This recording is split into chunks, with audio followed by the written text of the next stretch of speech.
Sony have released firmware 7 for Sony Fx3, and with this firmware update comes a lot of new features. Let me just show you how you can firmware update your camera. So please follow along with me, don't skip anything, because I'm gonna be doing everything which you need to do your camera firmware update properly. First of all, if your camera is firmware 2.02 or earlier firmware, then you need to firmware upload your camera from 2.02 to 2.04 or 2.05, and then from 2.04 or 2.05 you can firmware update your camera to the firmware 7. But now how can we check what firmware our camera is on? Let me just show you. So you go to your full menus, and in menus you scroll down till you see setup. Once you are in setup, you scroll down till you see the setup option, and then you enter there and you again go down till you see your version.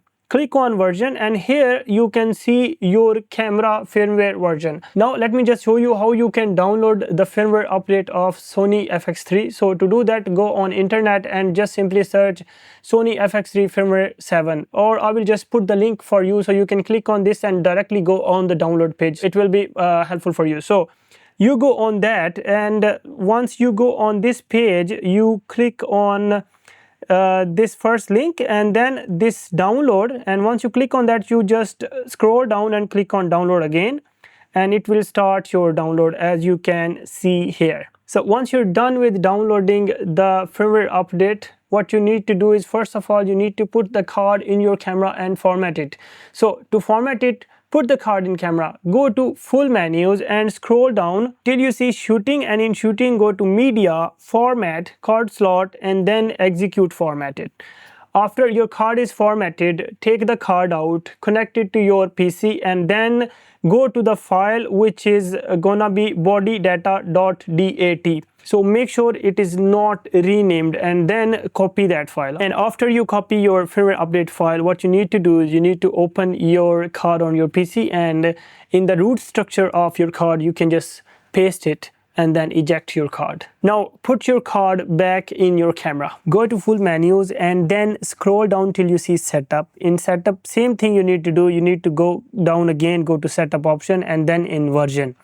Now here you need to click on body, and here you can see you have the software update option. You can just go on this and click on it. Once you do that, you will have to read all these precautions, scroll down, and then it will give you option of execute. You will go on execute and press OK. After this, your camera screen will turn off, but camera will be on, and there will be a red LED blinking. After 5 blinks, it will stop, and then it will give you an overlay on your screen that the firmware update is complete. Now once you're done with the firmware update of your Sony Fx3 and you go back to see the home screen, so you can have this big 6 screen, you'll not be able to see that, and you'll be like, did I do something wrong? No, you didn't do something wrong.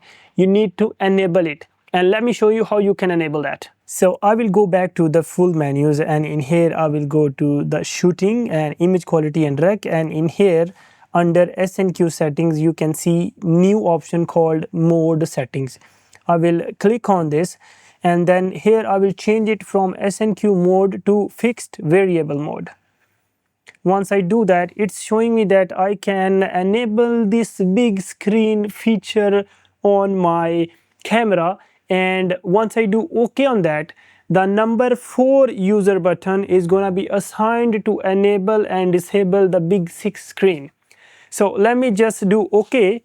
If I do OK now, so when you will do OK here, you will have number 4. By pressing the number 4, you will be able to enable and disable the big 6 screen. Now the next big thing, how can we access the squeeze factor in Sony Fx3? Let me just show you. So to do that, you just go into the full menus again, go to the setup, and in setup you need to go to the display options, and in display option you can see the de-squeeze display, but the squeeze factors are only available in the Cine EI settings or S-Log mode, not in PP settings. I'm not gonna go through everything, but the key features which they added I showed you guys, and I hope this video was helpful for you.